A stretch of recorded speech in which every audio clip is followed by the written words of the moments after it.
Hello, everyone, and welcome to the Northeast Georgia History Center. We are very pleased to have our very first virtual book launch here at the History Center, thanks to the Ada Mae Avister Education Center and the Cottrell Digital Studio. We have a very special guest with her very new book today, Dr. Ann Tucker, who is an assistant professor at the University of North Georgia's History, Anthropology, and Philosophy Department. Hello, Ann. Hi, thank you so much for hosting this event today. We are so glad to have you here with us. And just a little bit about Ann. I've known her for a while. She is on the board here at the Northeast Georgia History Center, but she came to University of North Georgia in 2017. She did her undergraduate work at Wake Forest and graduated summa cum laude, which is Latin for she is very smart, and then has her master's and PhD from, the University of South Carolina. So she's done a lot of work in U.S. history, Southern history, Confederate nationalism, and as you're going to find out, she has some really interesting perspectives about the international approach to the Confederacy. So without further ado, Ann, take us away. Well, thanks again for having me. I really want to thank the Northeast Georgia History Center for hosting this, and thank you all for tuning in. I'm just so excited to finally get to share this work with people. I've been working on this book for many years now, and it's just thrilling to be able to share it with all of you today. So, in spring of 1861, as the United States prepared for war against the newly declared Confederate States, President Abraham Lincoln's administration opened dialogue with a seemingly unlikely figure. Secretary of State William Seward reached out to famous Italian General Giuseppe Garibaldi and invited him to come fight for the United States against the Confederacy. Garibaldi was already internationally renowned as a hero of the fight for the Italian nation and unification, and also previously for fighting for wars for national independence in South America. He responded favorably to the United States invitation, but he had a couple of critical conditions, and one of the most important of those was that he demanded that he be given the right to emancipate enslaved Americans. In Garibaldi's mind, this would make the Civil War a fight for freedom, and therefore a fight worth Garibaldi's time to participate in. Now, Garibaldi never actually followed up on this invitation and fought for the United States, in part because he was busy with making Italy back at home, and in part because these conditions were impossible for the United States to meet.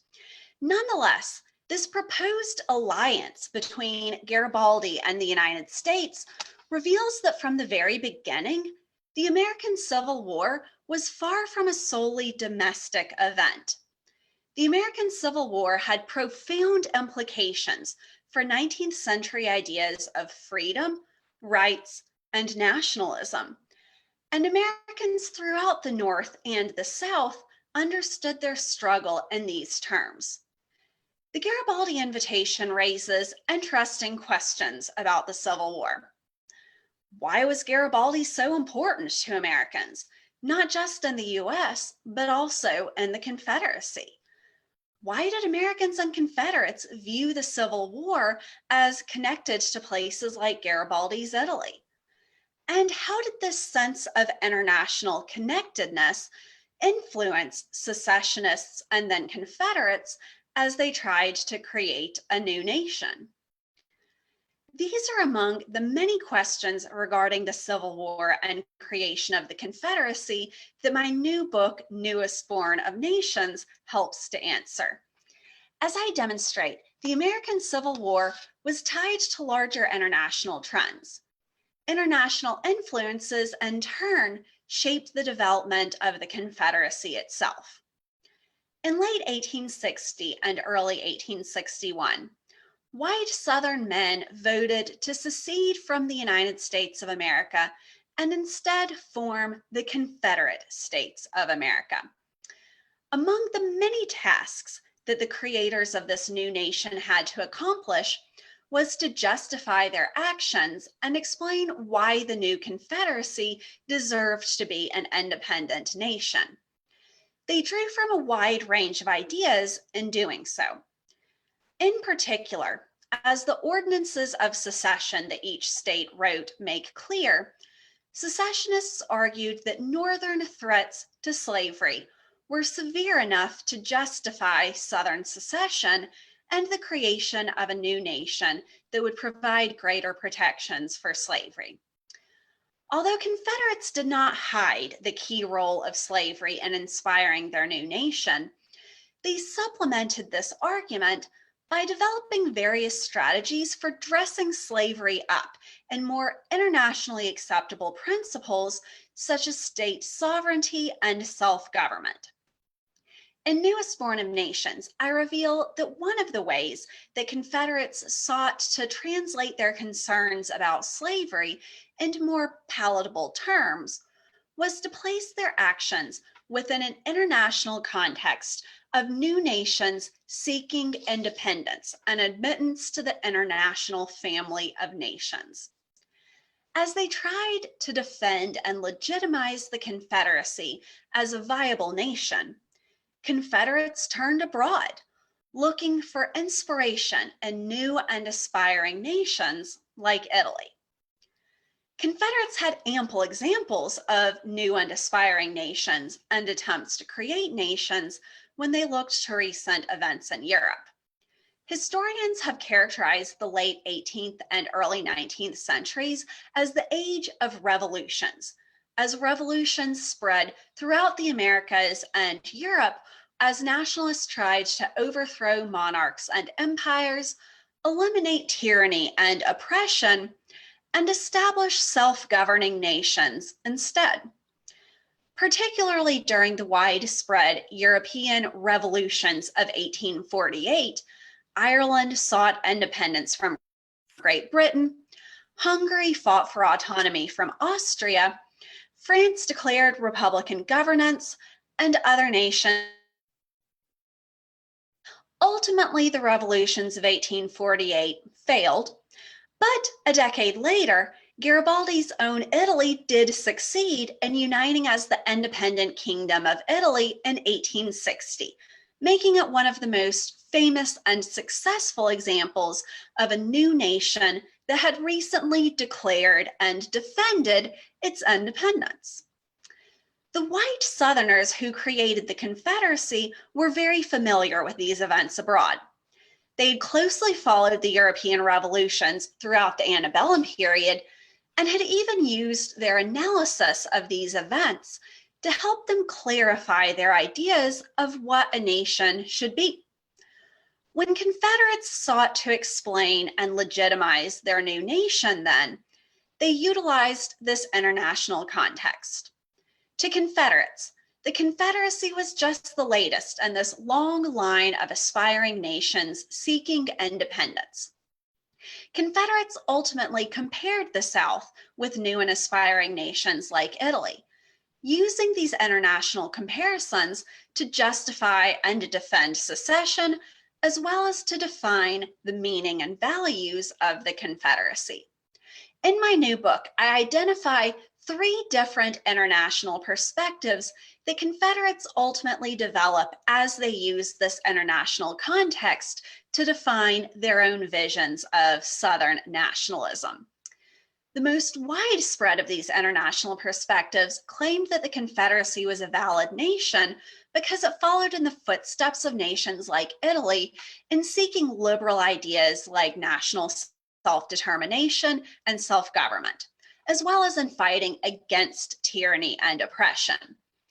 Today, I'm focusing on this perspective and Garibaldi's role within it, but white Southerners also developed a competing conservative secessionist perspective, as well as a Southern Unionist international perspective, constituting 3 distinct international perspectives that white Southerners used to defend their preferred vision of Southern nationhood. These international perspectives were critical to the development of Southern nationalism and the Confederacy. So, although the US and not the Confederacy invited Garibaldi to fight for them, Garibaldi had long found enormous acclaim from white Southerners, dating back to the revolutions of 1848. In 1848, Italy joined the waves of revolution spreading throughout Europe, as Italians tried to create an independent, self-governing nation out of a patchwork of foreign imperial control and domestic monarchies. Garibaldi led troops in briefly deposing the Pope, who still ruled as a monarch of the Papal States in central Italy. Although the short-lived Roman Republic ultimately failed, Garibaldi's actions echoed across the ocean with white Southerners.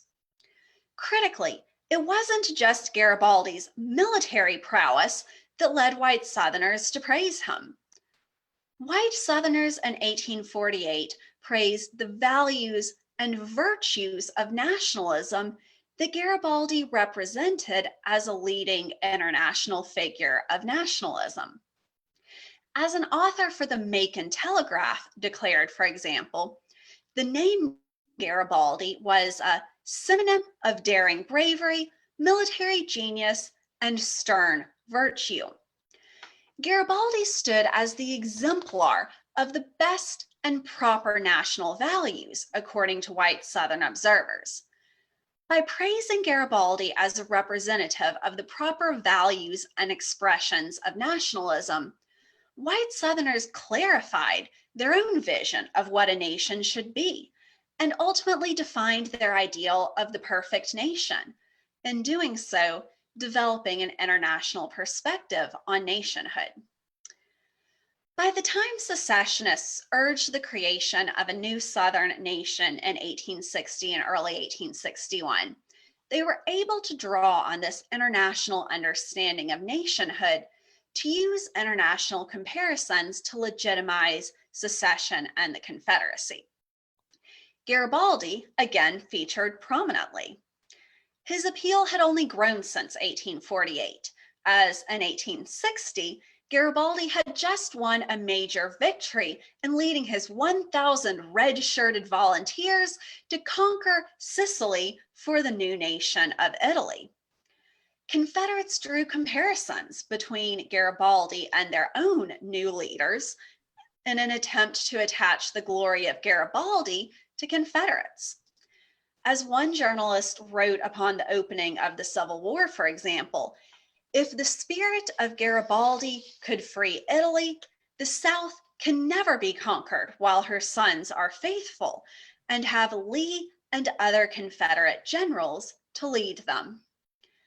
Confederates claimed that this supposed similarity between Garibaldi and Confederate leaders justified the Confederacy as a valid nation, similar and equal to Garibaldi's Italy.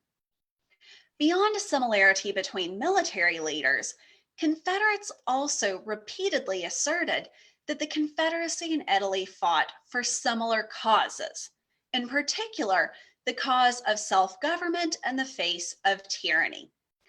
For example, upon the inauguration of Abraham Lincoln, the Richmond Daily Dispatch wrote, "This day, the South comes under a dominion which has been forced upon her by the North. This day, she begins a servitude as involuntary as that of Italy to Austria. This day inaugurates a foreign rule as distinct and complete as if we had been conquered by European bayonets and annexed to the throne of some continental despot." To Confederates like the writer for the Dispatch, the South faced similar oppression as nations such as Italy, and therefore deserved equal legitimacy and independence as nations such as Italy. There was a serious problem, however, with Confederates' claims to echo Garibaldi's and Italy's fight against oppression. As stated in the ordinances of secession, such as Mississippi's Ordinance of Secession that you can see here, the supposed oppression that white Southerners claimed they faced was not actually a despotic foreign monarch, but instead the growing abolitionist threat to the institution of slavery.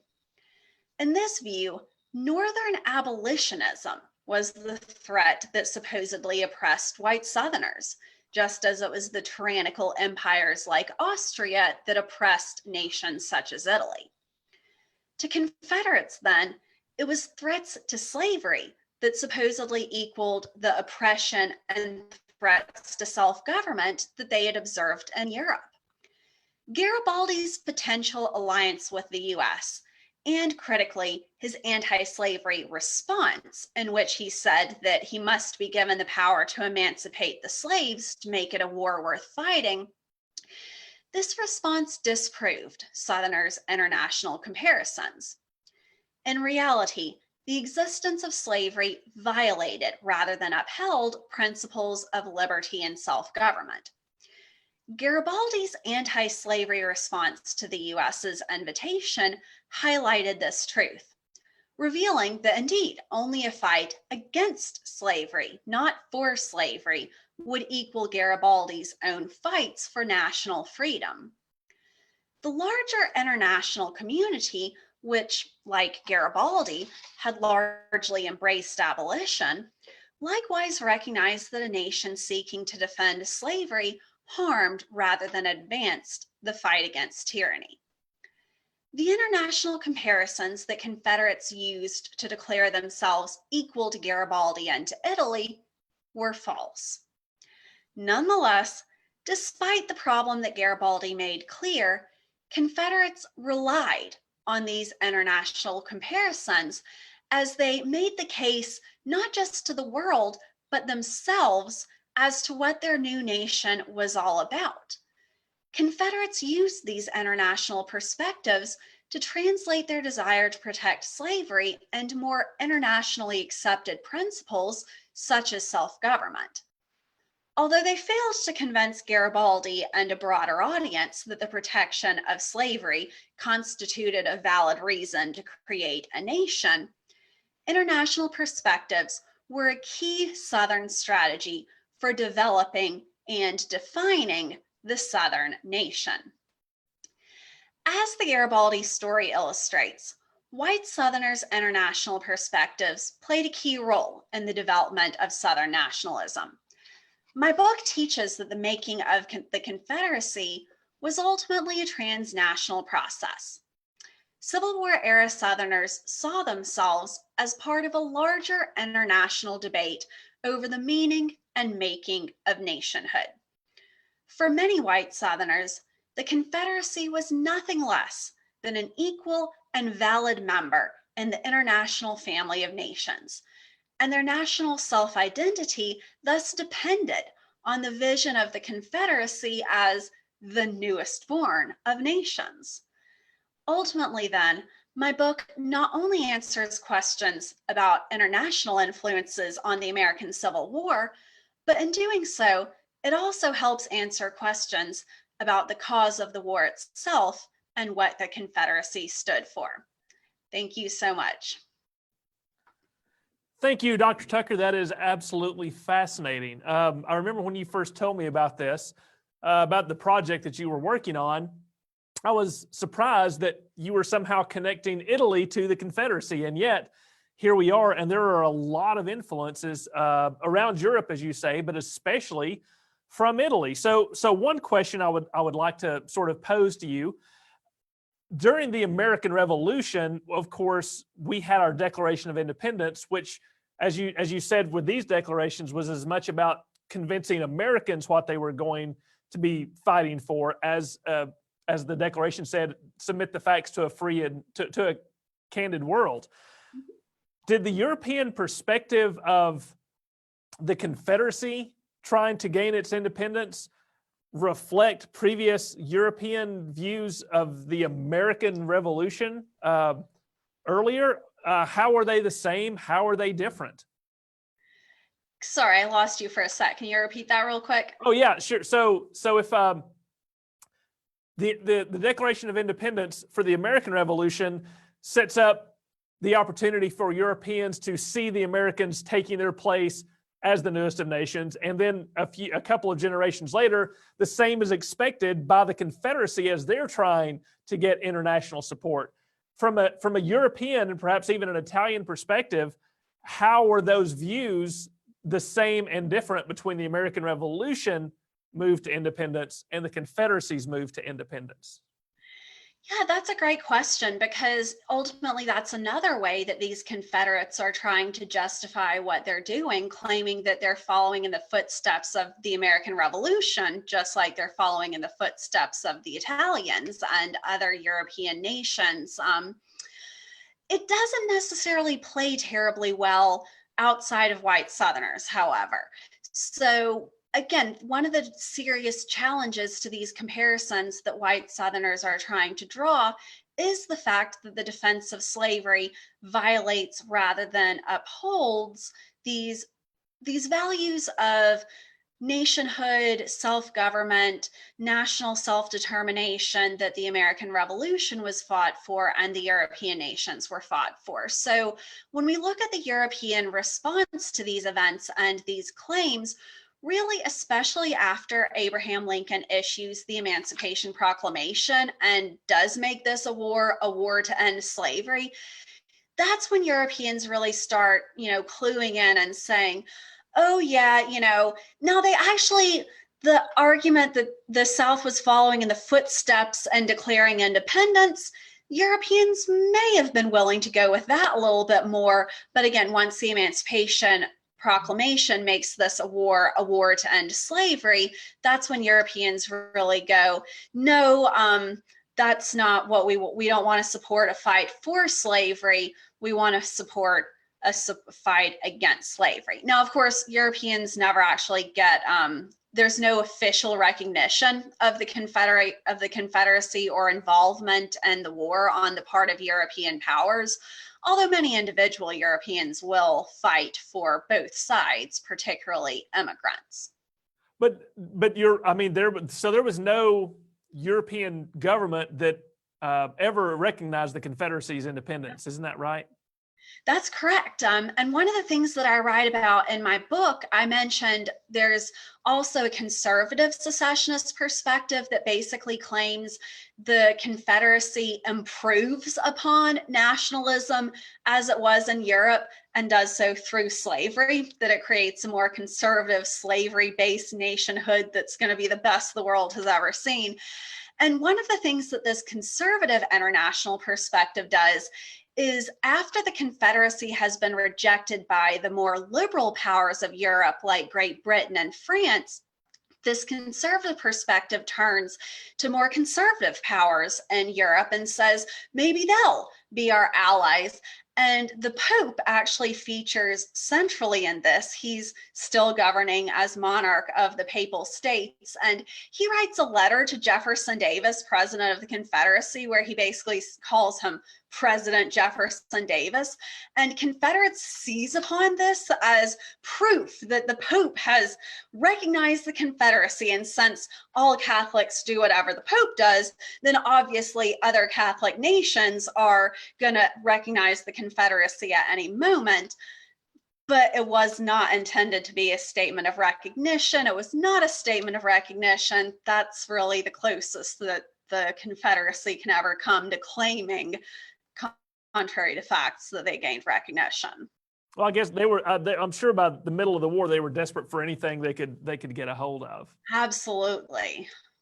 So, and I know from the Italian perspective, well, for example, Great Britain, the British government never recognized the Confederacy, but several private British firms did a thriving business with the Confederacy during the war. Is there any record of other European nations, such as Italy, providing material, or not nations, but perhaps private businesses providing material to support the Confederacy the way the British did?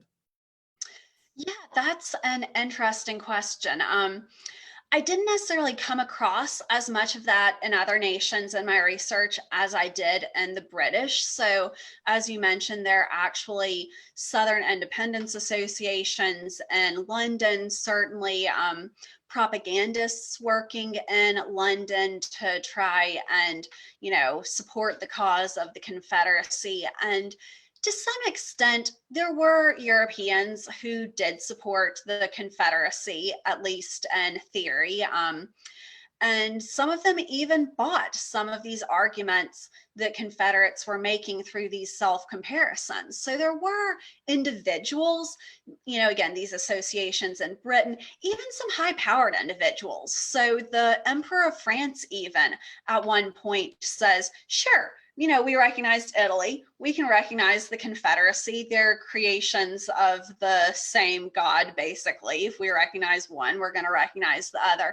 So yeah, there were individual efforts throughout Europe, even outside of Great Britain, even among some high-powered individuals, but it really never moved beyond that, despite the high-powered nature of some of these individuals, because ultimately it just didn't fit with the majority of the population's ideas, and it didn't advance the interests of Great Britain or France in any way to get involved in this war across an ocean at a time when they're really focused on issues closer to home. So we've got if you're okay, we've got a couple of questions from our chat. I know people would like to ask. And one of them is, do you think the Confederates were inconsistent in claiming to link their nation-building efforts to other independence movements, in that they did not recognize the sovereignty of Ireland or Mexico, since they sought recognition from Britain and France, both of which were exerting imperial control over Ireland and Mexico, respectively? Yeah, that's a fantastic question. And, I think the first part of my answer has to be, I always say that these Confederates are masters of ideological manipulation. So they're basically pulling on anything and everything that they can to try and make their case. Because like I say, this really is about dressing up their cause in more internationally resonant language of nationalism. So they don't even necessarily see themselves as hypocritical so much as they end up accusing Northerners and Europeans of being hypocritical regarding them. So the stance that my Confederate sources take is more, look, we are sympathetic to Ireland. We are sympathetic towards Hungary. Of course, the question is correct that they did not provide official assistance for Ireland or for Hungary. And on the contrary, as I talk about in the earlier chapters of my book, they were fundamentally opposed to providing official assistance for Hungary, at least. But they actually accuse the Irish and the Hungarians of being hypocritical for accepting, the platitudes, at least, of white Southerners, and then not supporting white Southerners' own fight and supposedly the same cause. So yeah, it wasn't an internally consistent argument that they're making. This is instrumentalist nationalism, basically. This is, again, trying to find a story that will resonate and find a way to make the Confederacy into something that would sound like it deserves nationhood. Well, and that's a great point. Deserving nationhood seems to be a sort of a central part of the belief system for gaining that international recognition and independence. But taking it from the grand perspective down to a smaller perspective, the perspective in the individual's eyes. Another question: how do you think Europeans who fought for the Confederacy reconciled its perceived similarity to European independence movements with the preservation of slavery as the foundation of its existence?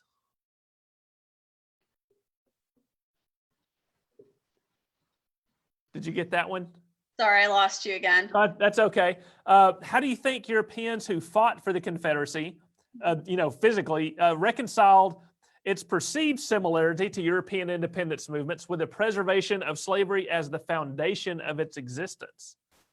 Yeah, the immigrant Americans who fought for both the United States and the Confederacy feature prominently in my book because, of course, they're really some of the best indicators that we have of how these ideas are resonating, really close to home, but amongst the Europeans that Confederates are drawing these comparisons with. So for the particularly Germans and Irish were the largest numbers of foreign-born troops who fought for the Confederacy. About 10% of Confederate troops were foreign-born.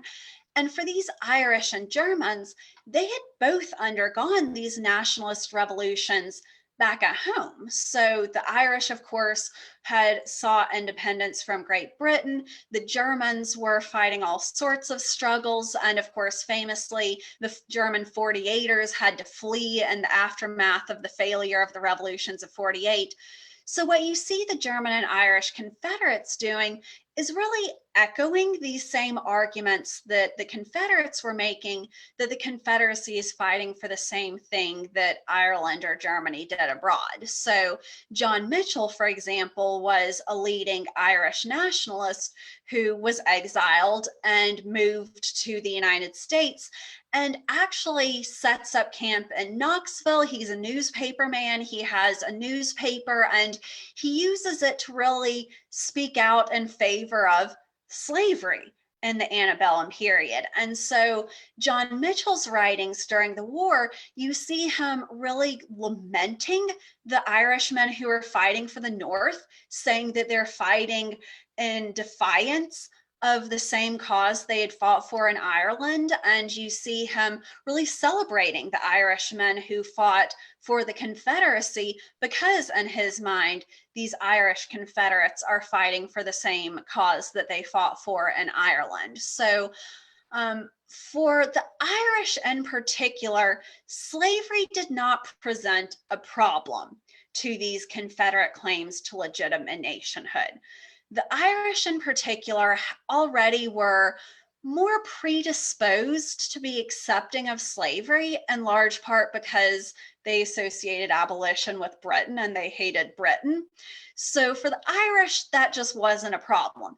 The Germans, it was a bigger issue. The Germans, the 48ers, they were much more Garibaldian in that they equated freedom for slaves with this national freedom they'd been fighting for. So for the Germans, they had to do a little bit more of this ideological manipulation, but they were willing to do it. So the foreign-born Confederates really show in an interesting way that for all that these Confederate self-comparisons weren't factually accurate, they also weren't outside the bounds of discourse in the 1860s. They ultimately failed, but they could have theoretically succeeded, which I think puts an interesting spin on these topics if you look at it not knowing that the failure is coming. Again, these Confederates maybe weren't as crazy as we think they are in retrospect and making these arguments that seem so obvious. Oh, we lost her for just a second. I bet she'll be back. I hope she'll be back. Yeah, we just have to wait. All right, yeah, y'all be patient. She'll be right back. There she is. Okay, we lost you for a second there. Sorry about that. That's the advantages of a virtual book launch is we can all be socially distanced and no amount of lockdown or quarantine's an issue, but sometimes we're at the whims of the technology. So I think that's fine. I have to go back and being a primarily Scotch and Irish descent myself, sort of hone in on something you were talking about with the Irish. You were talking about the Irish had a little bit easier time going along with the Confederate cause. Is that would you attribute that more to an implicit going along with slavery, or is it much for the Irish? Is it much more of the enemy of my enemy is my friend, and the details are quite inconsequential? Maybe I'm simplifying that too much, but no, I think it's both. Certainly, the enemy of my enemy, they hated Britain. They considered Britain to be the abolitionists, and thus they, were willing to go with slavery since it opposed Britain. But there was also a strong Irish desire to really kind of attach themselves to the benefit of whiteness in the mid-19th century United States. And supporting slavery, unfortunately, was the way to earn privilege in the 19th century United States. And so for a lot of the Irish who themselves faced discrimination, certainly not on the level of enslaved Americans, but nonetheless widespread discrimination, the Know Nothing movement, opposing immigration. Like I say, for the Irish, supporting slavery was for many of them also a way to bolster their own standing in this racist hierarchy of the antebellum United States. Right. We've got another great question from Birmingham. I don't know if it's Birmingham, which would be England, or Birmingham, which is Alabama, but we'll go with it either way. The question is there a racial component to Confederate comparisons to European nationalism because they are connecting themselves directly to European or white nations? Yeah, where that really comes into play more is when we look at how the white Southerners responded to movements in Europe versus movements elsewhere in the 1850s, for example. So one of the things that I look at is the filibuster movements, where Americans were going on these filibustering expeditions, which is not the, congressional whatever. It was an expedition to basically a private military invasion to set up an American government abroad. Cuba wasn't a private one, right? Not a government right, funded, but a private endeavor. Yeah, filibusters are great, folks. If you haven't ever looked those up, it's some wild stuff. But yeah, so they're trying to filibuster Cuba and Nicaragua in particular. And this becomes an increasingly Southern issue as the 1850s wear on, because Southern slaveholders see this as a way to spread slaveholding beyond the borders of the United States and preserve it in Cuba, expand it into Nicaragua. And so this is where they really are drawing comparisons between the filibuster movements and the European nationalist movements in ways that on the one hand show they've become very consistent in their identification of what a nationalist movement should be and what national values should be. And yet they're ascribing the power and the filibusters, of course, to the white filibusters rather than to the frequently considered unwhite targets of the filibusters. So we do get that racist element in there where, yeah, the white Southerners really see themselves as connected to other white movements and really see non-white movements as really fair game in many cases for white people to come in and set up their own governments there. Now, some white Southerners did oppose the filibusters too, but again, it takes on an increasingly Southern slaveholding characteristic, really becomes another wild idea for upholding the slaveholders' republic that white slaveholders want. Well, and I can't remember which Southerner said it, but basically, if slavery doesn't expand, it dies, and so filibusters provided a great opportunity to go other places, too, along with that. Another question from the chat: what do you think about the Ohio Hegelians who are fighting for the Union, and what about the Nueces massacre of German freethinkers in Texas at the hands of Confederates? I missed the first part of that. What do you think about the Ohio Hegelians who were fighting for the Union? Yes, so certainly we have an even higher percentage of foreign-born soldiers fighting for the United States. So as much as a quarter of US soldiers are foreign-born, it's up to 40% if we include the sons of foreign-born. So that's huge when we look in terms of particularly at the advantage that manpower gave to the United States in the Civil War. Immigration played a large role in this. And for these foreign-born American soldiers, again, particularly the Germans, it was much more straightforward for them to draw these connections. So the German 48ers were very clear that they're fighting for the defense of the same principles that they failed to establish in their homeland. And for them, this is really kind of the Lincolnian last best hope kind of idea. So the idea that if republicanism and democracy die in the United States, they're going to die throughout the world. Because if you remember, like I say, the revolutions of 1848 fail, and the US is really the major republic as of the middle of the 19th century. Certainly the Spanish American republics were republics, but struggling in various ways. And so one of the big fears of Lincoln and these 48ers alike is that if we can't preserve democracy in the United States, it's really going to prove that democracy doesn't work as a form of government, and democracy and republicanism will fail.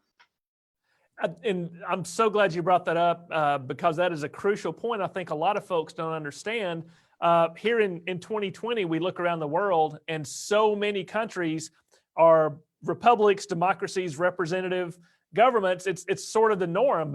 But when America's formed, it's like one of the only democratic republics. And even by, as you say, the time of the Civil War, there are still not that many. So this drive, even though the Confederacy sees itself as that, I think Lincoln and the North, and from what your book seems to say, lots of folks in Europe too understand that the Confederacy is not the democracy that it claims to be. It's not. Again, the idea of republicanism is the idea that the people are in charge of government and government exists to protect the people's rights. That's what we're founded on as the United States. But slavery is a problem for that. And even the founding fathers recognized that. Jefferson recognized you can't really have a government of, by, for the people when half the people are enslaved. And so that's really the challenge that the Confederacy is up against. And this is really where the American Civil War is a turning point in many ways. Because for all that the Confederacy violated republicanism, up until this point, people had been willing to kind of look the other way. The United States was founded as a slaveholding republic. And so what we have in the American Civil War then is really a contest between that older idea that we can pretend that enslaved Americans don't count and preserve a white slaveholders republic, or we're going to live up to the reality of republicanism and the inspiration of republicanism and the meaning of it, and at least take a step forward towards that and emancipation. And so that's really what I argue this war is all about. It's about this clash of competing visions of nationhood. And that's really why these Confederates were so interested in these international comparisons. This has been a debate that's been going on internationally since the American Revolution. And the Confederates think they have one answer for what this nationhood and nationalism should mean. They're disproven when they lose. And of course, again, we recognize today that their comparisons were not accurate, but that's really what they saw themselves as fighting for the very definition of what nationhood means. That's well put, very well put. I had something I wanted to ask, since you look specifically at Confederate nationhood and how it interplays with other sovereign nations. And I apologize, this is out of left field, and it may be something that you're not prepared for, but I'm curious. Confederate nationalism, Confederate nationhood, is there in your research with them trying to find ways to legitimize themselves from a European perspective, bringing it back domestically? What about the nationhood of the sovereign Native American tribes and nations, especially the Cherokee, who of course end up siding with the Confederacy for a lot of different complex reasons? Do you see any ways that Cherokee nationhood can sort of act as a foil to how the Confederacy sees itself compared to the Europeans, compared to the Cherokees, compared to the North? Still there? I'm sorry. Yeah, I'm still here. Yeah, I got that one. Yeah, that's a really interesting question. I will say that Native Americans, the Cherokee Nation, do not come up in my sources that are analyzing this Confederate nationalism through this European perspective. A lot of times people will ask me about, what about the Latin American revolutions? Those, you'll see them peppered in. The Native American nations and their nationhood, unfortunately, the sources were silent as to those. And I actually think that silence speaks volumes. And it kind of takes us back to that question about the racial element of this from a minute ago, because again, I think it speaks loudly to who the Confederates saw themselves as wanting to compare themselves to, which peoples they considered comparisons with to be worthwhile, basically. And so the omission of Native American nations, who, of course, that's the land that the Confederacy, talk about defending your homeland, that was Native American homeland. And so they were right there. And again, I think that is a really interesting point that does speak to really the racism that does underpin this entire discourse in terms of who counts as a nation and which nations white Southerners want to compare themselves to. We have another question. Let's see. According to the 3-part series Grant on A&E last month, which I have not seen, but I want to, Yes. they say that after the war was lost, Southerners began to rewrite history to say it just wasn't about slavery, and only use the idea of states' rights and northern aggression to obscure their sin of supporting slavery. Mhm. You seem to be saying that these concepts were there from the beginning while planning the new nation. I'm assuming they mean the Confederate nation. Could you comment? And since history is written by the winners, how was the defeated South so powerful as to try and change the narrative? Oh, that's a fantastic question. How long have you got? I know. So, one of the things that I always say when I teach my students about the lost cause is one of the ways that the lost cause works is it draws on kernels of truth. So it goes back into the historical record and pulls on the little threads that are accurate, and it pulls those into the lost cause, but ignores the big picture. And so when we're looking at Confederates wrapping up their cause in more palatable language, such as these international comparisons I'm talking about, that's kind of the kernels of truth that the lost cause pulls on. So it goes back and sees the language about states' rights and ignores that the states' rights are in service of slavery, and that's why I showed that picture of the Mississippi Ordinance of Secession, which states plainly our position is thoroughly identified with the institution of slavery, and then goes on to say, we have a right to slavery, our state has a right to slavery, etc. So the kernels of things like states' rights were always there. It's just not the entire picture. It was states' rights and defense of slavery, unfortunately. So that's kind of part of my answer to that question. So far as how the defeated ended up writing the history, that really has a lot to do with the national desire for reconciliation in the wake of the Civil War and Reconstruction. The North is increasingly at a place where they want to move forward with things like industrialization, with imperialism, with all sorts of other projects. They're tired of dealing with the Civil War, tired of dealing with the South, and unfortunately, many white Northerners were racist as well. And they're tired of trying to help freed people, unfortunately. And so what the North ends up doing is they're willing to basically let former Confederates write the history of the Civil War. And they're willing to go along with the lost cause and say, sure, the Confederacy had nothing to do with slavery. Sure, it was all about states' rights and honor and valor.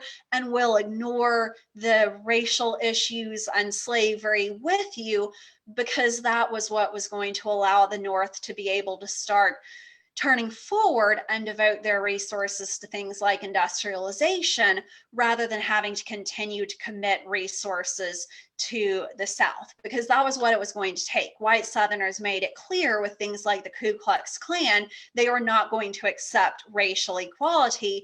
So the North had a choice.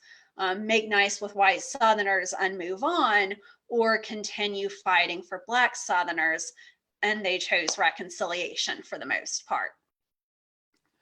As so many things in U.S. history, there's always someone who gets the short end of the stick, and I think that was the once again the African American population seems to have had to pay the price for national unity. So We are almost out of time. Dr. Tucker, thank you so much. This has been so fantastic. And of course, the big question, the most important question of the night, how do we get your book and can we get signed copies? Great question. So as of today, my book is officially available at any of your favorite booksellers for order. So you can get it. It's still on sale with the University of Virginia Press for one more day. So it's on sale through tomorrow with the code 10READ at UVA Press.